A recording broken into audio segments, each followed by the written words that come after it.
Angin malam berhembus pelan di halaman Rumah Sakit Umum Kota Wening. Jarum jam dinding di ruang jaga menunjukkan pukul 11.47 malam. Di antara sunyi yang menegangkan, hanya terdengar suara serangga malam dan sesekali gonggongan anjing dari kejauhan. Di parkiran belakang, sebuah ambulans tua berwarna putih dengan garis merah melintang di sisinya tampak terparkir sendirian. Lampunya yang kuning pucat berkelip-kelip seperti mata lelah yang enggan terpejam. Di balik kemudi, seorang pria parubaya dengan wajah tirus dan sorot mata letih sedang bersandar sambil memegang secangkir kopi yang sudah hampir dingin. Dialah Pak Burhan, supir ambulans yang sudah bekerja lebih dari 15 tahun.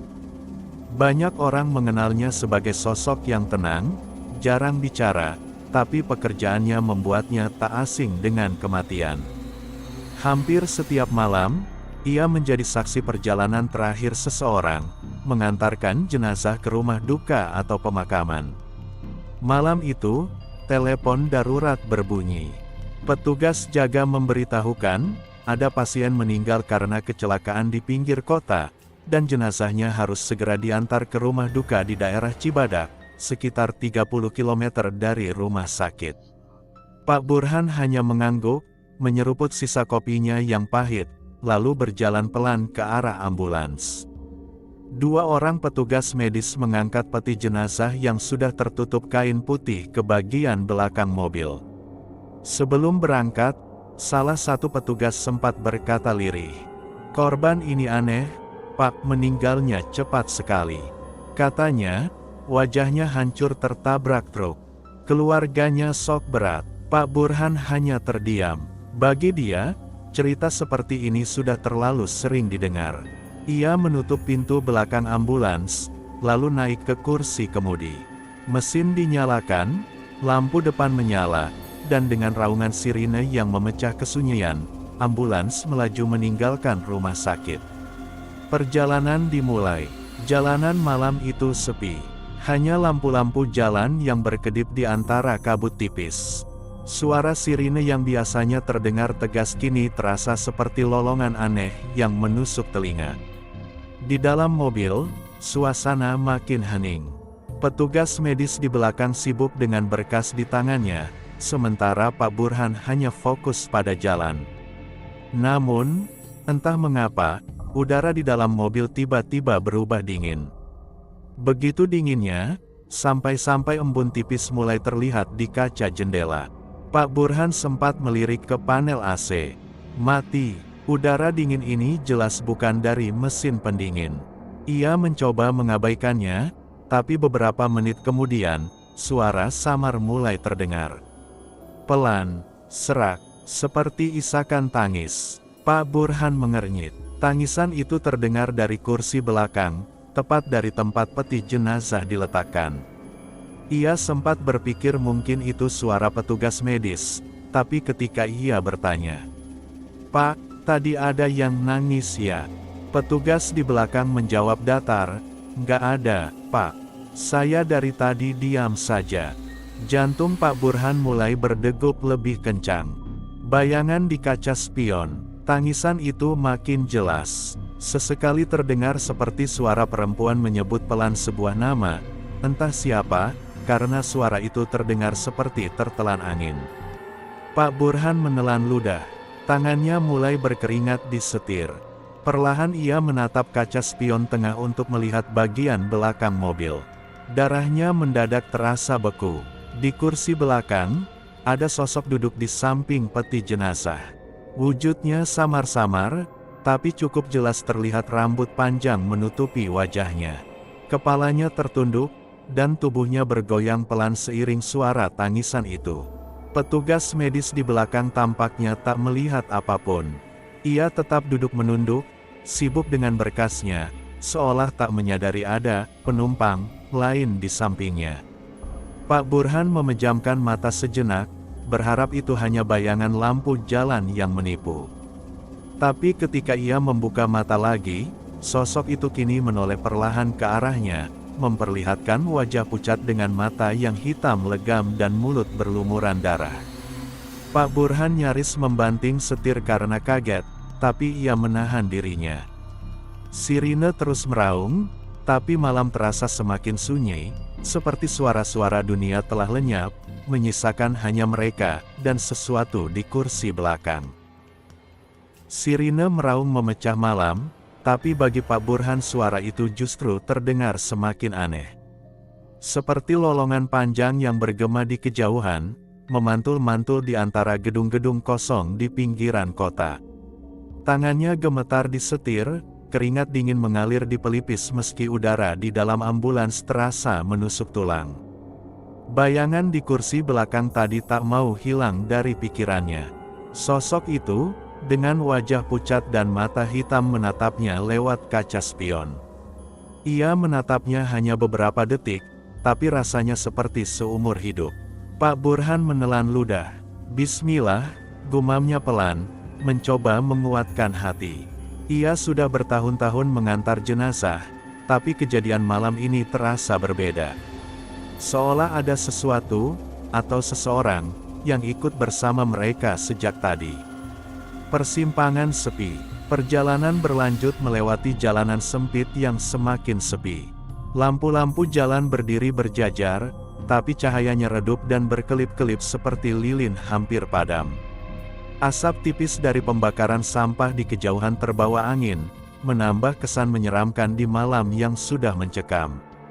Ambulans mendekati sebuah persimpangan jalan.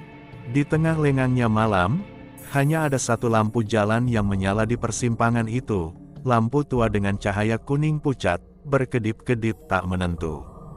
Di bawahnya, seorang wanita berambut panjang berdiri diam menghadap jalan. Rambutnya tergerai menutupi sebagian wajah, pakaiannya lusuh seperti basah kuyup, dan tubuhnya kaku seolah ia adalah patung yang ditinggalkan di tengah malam. Pak Burhan mengerem pelan, jantungnya berdegup makin keras. Wanita itu tidak bergerak sama sekali. Ia hanya berdiri di bawah cahaya lampu yang berkelip, membuat bayangannya memanjang ke segala arah. Petugas medis di belakang tampaknya tidak memperhatikan. Ia sibuk dengan ponselnya, tidak sadar bahwa sesuatu yang aneh sedang terjadi di depan mereka. Ambulans semakin dekat. Pak Burhan sempat berpikir untuk membunyikan klakson, tapi sebelum sempat melakukannya, sosok itu tiba-tiba menghilang. Penumpang di kursi samping, Pak Burhan terperanjat. Ia menoleh sekilas keluar jendela, memastikan bahwa ia tidak salah lihat. Jalan kosong, tidak ada siapapun. Ambulans terus melaju melewati persimpangan, tapi udara di dalam mobil terasa semakin dingin. Dingin yang menusuk, seperti udara dari dalam lemari es. Perlahan, dari sudut matanya, Pak Burhan melihat sesuatu di kursi penumpang samping, kursi yang sejak tadi kosong. Wanita itu duduk di sana. Kepalanya menoleh ke arah Pak Burhan dengan gerakan kaku. Rambutnya masih basah, menempel di wajah pucatnya. Tapi yang membuat darah Pak Burhan serasa berhenti mengalir adalah wajah itu. Penuh darah, matanya terbelalak dengan bola mata hampir keluar, dan mulutnya terbuka lebar, memperlihatkan gigi-gigi hitam patah yang berlumuran cairan merah gelap. Jeritan itu tiba-tiba keluar dari mulut wanita itu, melengking tinggi di dalam ambulans yang sempit. Sirine di atap mobil masih meraung, tapi suaranya tenggelam oleh teriakan panjang yang menusuk telinga. Pak Burhan hampir saja kehilangan kendali atas setir. Ambulans oleng sedikit ke kiri sebelum ia memutar kembali ke jalurnya. Napasnya tersengal, tangannya gemetar hebat. Saat ia menoleh sekali lagi, kursi samping itu kosong. Malam semakin pekat, dan Pak Burhan mulai sadar bahwa perjalanan ini baru permulaan. Sesuatu benar-benar sedang mengikuti setiap langkahnya. Hujan turun rintik-rintik ketika ambulans Pak Burhan memasuki halaman rumah sakit pusaka, sebuah bangunan tua peninggalan zaman kolonial yang sudah lama terkenal angker. Bangunannya tinggi dengan cat putih yang mengelupas di sana-sini, jendela-jendela besar berjeruji hitam, dan atap yang ditumbuhi lumut tebal. Hanya ada beberapa lampu tua yang menyala di halaman. Cahayanya redup, berkelip-kelip, seperti sebentar lagi padam. Di kejauhan terdengar suara besi berderit, mungkin dari papan nama rumah sakit yang diterpa angin malam. Pak Burhan mematikan sirine ketika memasuki area parkir yang kosong. Ambulans berhenti tepat di depan bangunan utama. Udara di sekitar terasa lebih dingin daripada biasanya, dan entah mengapa, baunya aneh, seperti bau obat-obatan bercampur sesuatu yang busuk samar-samar. "Ini, rumah sakitnya?" tanya petugas medis di belakang, suaranya pelan, terdengar tak nyaman. Pak Burhan hanya mengangguk pelan. Ia sudah beberapa kali mendengar cerita tentang tempat ini, perawat yang melihat bayangan di lorong, pasien yang meninggal di ruang operasi tapi suaranya masih terdengar malam-malam, hingga suara anak kecil berlari di atap meski bangunan itu sudah tak punya ruang anak sejak bertahun-tahun lalu. Malam ini, mereka harus menjemput jenazah dari kamar mayat rumah sakit itu. Lorong gelap yang panjang. Begitu mereka melangkah masuk, lorong rumah sakit menyambut dengan sunyi yang mencekam. Lampu-lampu neon tua tergantung di langit-langit, cahayanya berwarna kuning kusam, beberapa berkedip tak teratur. Di kiri kanan lorong ada pintu-pintu kamar pasien yang sebagian terbuka. Angin berhembus pelan, membuat tirai-tirai di dalam kamar bergoyang pelan. Pak Burhan dan petugas medis berjalan pelan menuju kamar mayat di ujung lorong. Suara langkah mereka berdua menggema, tapi sesekali terdengar langkah kaki lain di belakang. Mereka berhenti, sunyi. Pak Burhan menoleh ke belakang. Tak ada siapa-siapa. Ketika mereka berjalan lagi, suara langkah itu terdengar lagi, seolah ada seseorang yang mengikuti dari kejauhan, selalu berhenti setiap kali mereka berhenti. Lalu samar-samar terdengar suara lain. Jeritan, pelan, tertahan, seperti suara orang kesakitan dari balik salah satu kamar kosong. Petugas medis yang berjalan di belakang mulai gelisah. "Pak, ini beneran cuma kita berdua, kan?" Pak Burhan mengangguk, meski wajahnya menegang. Kamar mayat. Akhirnya mereka sampai di kamar mayat. Ruangan itu dingin, bau formalin menyengat menusuk hidung. Di tengah ruangan, sebuah peti jenazah sudah siap diangkat. Seorang perawat tua menunggu mereka di sana. Wajahnya pucat, matanya terlihat sayu, seolah tak tidur berhari-hari. "Cepat saja ya, Pak," kata perawat itu pelan. "Semakin malam di sini, semakin banyak yang suka ganggu." Petugas medis dan Pak Burhan saling pandang, tapi mereka tak berkata apa-apa. Mereka mulai mengangkat peti itu. Namun ketika peti diangkat, perawat tua itu tiba-tiba memekik tertahan. "Pak," tangannya, semua menoleh ke arah peti. Di bawah kain putih yang menutupi jenazah, tangan jenazah itu bergerak pelan, seperti berusaha meraih sesuatu di udara. Petugas medis hampir menjatuhkan petinya. Pak Burhan mundur 2 langkah, jantungnya berdegup keras. Perawat tua itu memegang dadanya, wajahnya pucat pasi. Saya tadi lihat jelas." Tangannya bergerak. Di luar ruangan, suara langkah-langkah tergesa mulai terdengar lagi, kali ini lebih dekat. Seolah ada banyak orang berjalan di lorong, menuju ke arah mereka. Padahal rumah sakit itu sudah lama tidak beroperasi sepenuhnya. Pak Burhan merasakan sesuatu yang dingin merambat di punggungnya. Mereka harus segera keluar dari sini, atau sesuatu akan terjadi. Malam itu, hujan sudah berhenti, tapi jalanan masih basah dan berkilau memantulkan cahaya lampu. Ambulans Pak Burhan melaju pelan meninggalkan rumah sakit pusaka, membawa peti jenazah yang tadi mereka angkat dengan tergesa-gesa. Sejak kejadian tangan jenazah yang bergerak di kamar mayat tadi, suasana di dalam mobil benar-benar mencekam. Petugas medis di belakang tak banyak bicara. Wajahnya pucat, matanya sesekali melirik ke arah peti yang kini terikat erat di sudut ambulans. Pak Burhan sendiri hanya diam. Tangannya menggenggam erat setir, tapi pikirannya melayang ke banyak hal. Satu hal yang selalu membuatnya gelisah adalah perasaan bahwa ambulans ini tak pernah benar-benar kosong. Setiap kali ia menyalakan mesin di malam hari, selalu ada rasa aneh, seperti ada orang lain duduk di kursi belakang. Kadang terlihat samar di kaca spion, kadang hanya bayangan sekilas yang bergerak cepat, hilang sebelum sempat diperhatikan benar-benar. Awalnya ia menganggap itu hanya lelah. Pekerjaan malam memang sering membuat halusinasi. Tapi setelah kejadian di rumah sakit tua tadi, keyakinannya mulai goyah. Suara dari kursi belakang. Setelah jenazah diantar ke rumah duka, malam sudah lewat jauh. Jam menunjukkan pukul 2.15 dini hari. Ambulans kini kosong, hanya Pak Burhan seorang diri di dalamnya. Ia memutuskan untuk kembali ke rumah sakit. Jalanan sepi, hanya ada suara mesin mobil yang berdengung dan sesekali angin malam yang berdesir lewat celah kaca.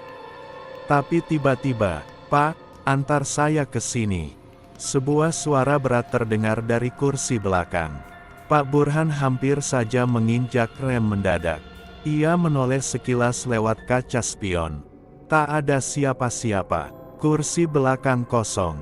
Namun suara itu terdengar lagi, kali ini lebih jelas, seperti seseorang duduk di sana, bersandar di kursi, berbicara dengan nada dalam. "Ke Jalan Makam Tua.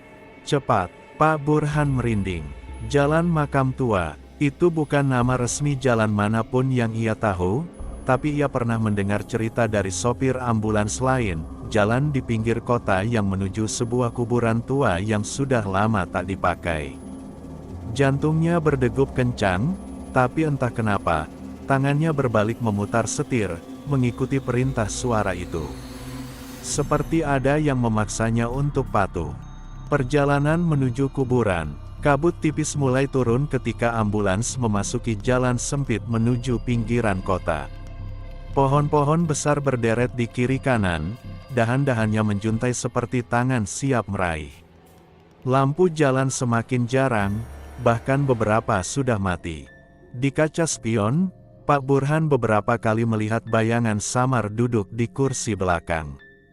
Tubuhnya kurus, kepalanya menunduk, tak bergerak. Setiap kali ia menoleh langsung, kursi itu kosong. Hanya ketika ia melihat lewat pantulan kaca, bayangan itu ada di sana. Sedikit lagi, suara berat itu terdengar lagi. Kali ini dengan nada berat dan serak, seperti keluar dari tenggorokan yang penuh tanah. Akhirnya ambulans berhenti di ujung jalan. Di hadapan mereka, tampak gerbang kuburan tua yang setengah roboh. Di dalamnya, puluhan nisan berjejer tak terurus, beberapa miring tertutup ilalang. Angin malam bertiup pelan, membawa bau tanah basah bercampur sesuatu yang anyir. Pak Burhan menelan ludah. "Sudah sampai," katanya dengan suara gemetar. Tapi tak ada jawaban. Ia menoleh ke kursi belakang. Kosong, tak ada siapapun sejak awal. Malam itu, Pak Burhan meninggalkan tempat itu dengan tangan gemetar di setir. Ia tahu, mulai malam ini, ambulansnya bukan lagi sekadar kendaraan. Ada sesuatu yang mengikutinya. Malam itu, sirine ambulans meraung di tengah kesunyian, memecah udara dingin yang menggigit. Panggilan darurat kali ini mengarah ke sebuah desa di ujung kota, desa yang sejak lama dikenal sebagai tempat angker, di mana orang-orang jarang berani melintas selepas senja. Pak Burhan menghela napas panjang, jari-jarinya memegang erat setir. "Desa ini, dulu pernah ada cerita," gumamnya lirih, namun suaranya tenggelam oleh deru mesin. Di sampingnya, petugas medis bernama Raka hanya terdiam, wajahnya kaku seperti menahan sesuatu. Begitu mereka mendekati batas desa, kabut tebal turun tiba-tiba, seolah muncul dari tanah yang lembab. Jalanan yang tadinya jelas perlahan hilang ditelan putihnya kabut, membuat lampu depan ambulans tampak tak berdaya. Kompas di ponsel Raka berputar liar, menunjukkan arah yang tak masuk akal. Utara, selatan, timur, barat, semuanya berganti dalam hitungan detik. Di kejauhan, samar-samar Pak Burhan melihat sesuatu bergerak. Bayangan putih melompat-lompat di tengah kabut. Semakin lama semakin jelas, pocong. Sosok itu meloncat pelan, kepalanya miring, kain kafannya berlumur tanah basah. "Pak, itu." Raka menunjuk dengan tangan gemetar. Pak Burhan tak menjawab. Tiba-tiba duk, duk, duk, suara ketukan terdengar dari belakang, dari dalam peti jenazah yang mereka bawa. Ketukannya pelan namun jelas, seperti seseorang di dalam sana sedang meminta tolong. Jantung Pak Burhan berdegup kencang. Ia melirik ke kaca spion. Di kursi belakang, bayangan gelap duduk tegak, bayangan yang tidak pernah ada sebelumnya. Suara ketukan berhenti, digantikan suara serak yang terdengar seperti berasal dari dalam peti. "Sudah dekat, kuburku sudah dekat." Ambulans melaju pelan di tengah kabut, menuju tempat yang bahkan kompas pun enggan menunjukkan arahnya. Pak Burhan menatap langit malam yang dipenuhi awan kelabu. Suara dukun kampung tadi siang masih terngiang di kepalanya. Setiap roh yang mati dengan cara tak wajar akan menempel pada kendaraan pertama yang membawanya, dan selama roh itu tak menemukan ketenangan, kendaraanmu akan selalu jadi rumahnya. Awalnya, Pak Burhan menganggap ucapan itu hanya tahayul orang desa. Tapi kini, di tengah hutan lebat dengan ambulansnya yang mendadak mogok, ketakutannya mulai merambat pelan-pelan. Mesin tak mau menyala, padahal bensin penuh dan aki baru saja diganti seminggu lalu. Hening, hanya suara jangkrik dan desir angin yang terdengar. Lalu, dari balik kegelapan pepohonan, muncul suara lirih memanggil namanya. "Burhan." Pak Burhan merinding. Suara itu datang dari luar ambulans, di antara pohon-pohon yang bergoyang diterpa angin. Ia menelan ludah, mencoba memberanikan diri melihat ke kaca spion. Kosong. Tapi beberapa detik kemudian, suara itu terdengar lagi. Kali ini lebih dekat. "Burhan, bukakan pintunya, kami kedinginan." Pak Burhan menoleh cepat ke kursi belakang ambulans. Sekilas, ia melihat siluet tubuh terbaring di atas brangkar. Tubuh itu kaku, terbungkus kain putih, tapi wajahnya pucat dengan mata melotot, menatap ke arahnya. Tiba-tiba bam, bam, bam, suara ketukan keras menghantam pintu belakang ambulans. Seperti ada yang memaksa masuk dari luar. Pak Burhan memutar kunci mobil dengan tangan gemetar. Mesin meraung hidup, tapi di luar sana, puluhan bayangan putih mulai muncul satu persatu di antara pepohonan. Mereka melompat-lompat pelan seperti pocong yang baru bangkit dari tanah basah. Ambulans melaju kencang menembus kegelapan, tapi suara-suara itu tetap terdengar, seolah ikut menumpang di dalam. "Kami belum sampai rumah," bisik mereka bersahut-sahutan. Pak Burhan sadar, ini bukan lagi sekadar kendaraan darurat. Ambulans itu telah menjadi penghubung antara dunia hidup dan dunia kematian. Dan mungkin, kutukan itu baru saja dimulai. Pak Burhan mulai merasa hidupnya seperti bukan miliknya sendiri lagi. Ia sudah memutuskan untuk berhenti mengemudi ambulans. Namun, setiap kali mencoba tidur, suara sirine itu kembali menghantui telinganya. Bukan hanya di mimpi, kadang ia mendengar samar-samar meski sedang terjaga. Di ruang tamunya yang remang, ia kerap melihat siluet orang duduk di sofa, wajah pucat tanpa ekspresi, tubuh kaku seolah tak bernyawa. Setiap kali ia berkedip, sosok-sosok itu lenyap, hanya untuk muncul lagi di sudut ruangan lain, diam menatapnya. Jam dinding berhenti di pukul 12 malam. Tak peduli berapa kali ia memeriksa ponsel, waktu tak pernah bergerak. Di luar, bulan tetap menggantung di posisi yang sama. Suara ketukan pelan di kaca jendela membuat bulu kuduknya meremang. Saat menoleh, ia melihat kain putih tergerai di balik kaca, seperti ada yang ingin masuk. Pak Burhan berdoa, berharap semua ini mimpi. Namun, ia segera sadar, malam ini bukan sekadar malam biasa. Waktu seperti terperangkap dalam lingkaran, dan setiap detik yang ia jalani hanya membawanya kembali ke teror yang sama. Hujan turun deras malam itu. Jalanan licin dan berkabut, seolah ikut berduka atas panggilan darurat yang diterima Pak Burhan. Di ujung telepon, suara terburu-buru memberi alamat, seorang wanita hamil tewas dalam kecelakaan tunggal di tikungan tajam dekat hutan. Tanpa banyak pikir, Pak Burhan segera menyalakan sirine ambulansnya yang sudah mulai terasa berat sejak kutukan itu disebutkan dukun kampung. Ketika tiba di lokasi, tubuh wanita itu tergeletak di tepi jalan. Perutnya yang besar menandakan usia kandungan yang hampir cukup bulan. Wajahnya berlumuran darah, matanya terbuka menatap langit kelam tanpa sinar kehidupan. Beberapa warga membantu mengangkat jasadnya ke dalam ambulans. Pak Burhan berusaha tidak memandang terlalu lama, tetapi ada sesuatu pada tatapan kosong wanita itu yang membuat bulu kuduknya meremang.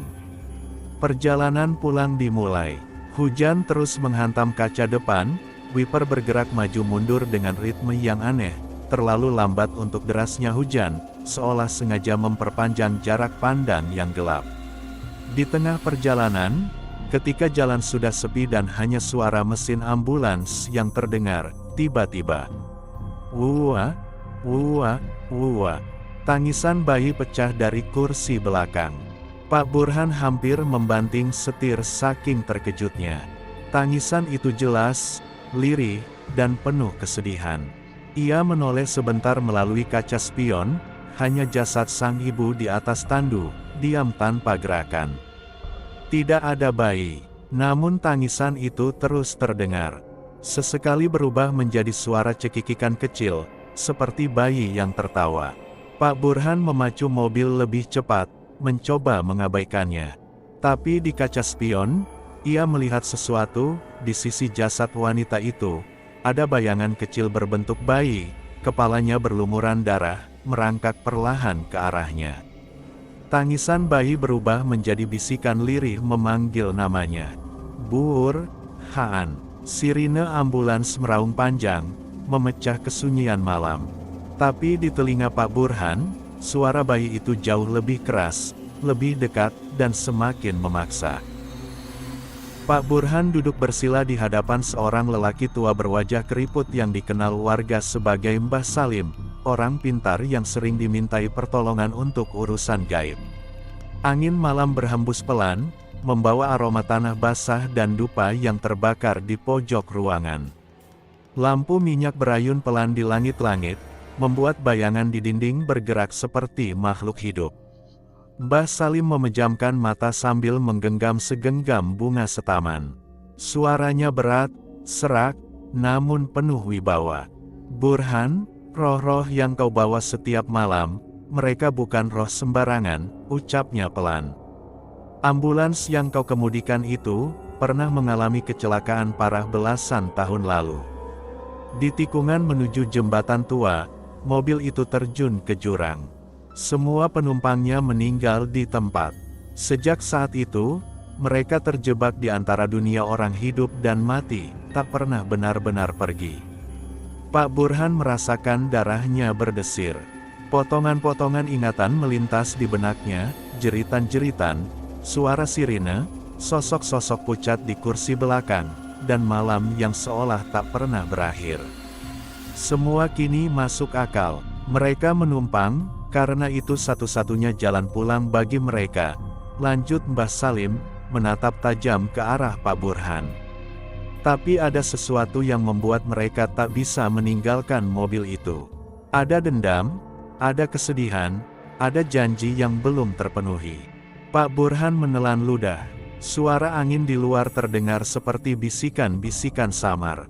"Lalu, apa yang harus saya lakukan, Mbah?" tanyanya dengan suara bergetar. Mbah Salim menaburkan bunga setaman ke bara dupa, mengeluarkan asap yang berputar aneh di udara. "Kau harus menemukan akar masalah mereka. Hanya dengan begitu mereka bisa tenang. Tapi hati-hati, Burhan, tidak semua roh ingin kedamaian. Ada yang ingin teman. Suara terakhir itu terasa menggema di telinga Pak Burhan, membuat bulu kuduknya meremang. Ia sadar, perjalanan ini belum berakhir, bahkan mungkin baru saja dimulai. Malam itu, langit terlihat lebih pekat dari biasanya. Hujan turun deras, membasahi jalanan yang berliku menuju perbukitan. Pak Burhan, dengan wajah letih dan mata merah karena kurang tidur, menerima sebuah panggilan darurat. Suaranya terdengar serak di radio, menyebut ada kecelakaan di lokasi yang sama, di tikungan maut tempat peristiwa besar itu dulu terjadi. Tanpa pikir panjang, ia langsung menyalakan mesin ambulans tua itu. Sirene meraung di tengah hujan lebat, membelah kesunyian malam. Rasa aneh mulai merayapi pikirannya ketika ia menyadari satu hal, rumah sakit biasanya memberi detail pasien, tapi kali ini, hanya ada alamat. Tidak ada nama, tidak ada keterangan kondisi. Perjalanan terasa sangat panjang. Di tikungan-tikungan gelap itu, ia mulai melihat bayangan, orang-orang bersimbah darah, duduk diam di tepi jalan, menatap kosong ke arahnya. Beberapa bahkan seperti melambaikan tangan, meminta tumpangan. Namun, yang paling membuat bulu kuduknya merinding adalah ketika di kursi belakang ia melihat siluet-siluet samar, seorang ibu muda memeluk bayi, seorang pria tua dengan wajah rusak parah, bahkan seorang anak kecil memandanginya dengan mata kosong. Mereka semua adalah penumpang-penumpang yang dulu pernah ia bawa, korban kecelakaan tragis bertahun-tahun lalu. Pak Burhan mulai menyadari sesuatu yang mengerikan. Panggilan itu bukan dari rumah sakit. Ia sedang dalam perjalanan yang bukan untuk menolong, melainkan untuk bergabung dengan mereka. Ambulans tua itu terus melaju kencang, meski Pak Burhan mencoba menginjak rem, setir terasa seperti terkunci oleh tangan-tangan tak terlihat. Di tikungan maut, raungan sirene menjadi semakin panjang, lalu hening. Keesokan paginya, warga menemukan ambulans itu terbalik di dasar jurang. Anehnya, tidak ada seorang pun di dalamnya. Tidak ada Pak Burhan, tidak ada jasad, bahkan tidak ada jejak darah sama sekali. Seolah-olah seluruh kendaraan itu hanyalah bayangan dari dunia lain yang akhirnya kembali ke tempat asalnya. Sejak hari itu, banyak yang bersumpah melihat ambulans tua itu masih melaju di malam-malam tertentu. Sirenenya meraung di kejauhan, tapi tak pernah sampai ke tujuan.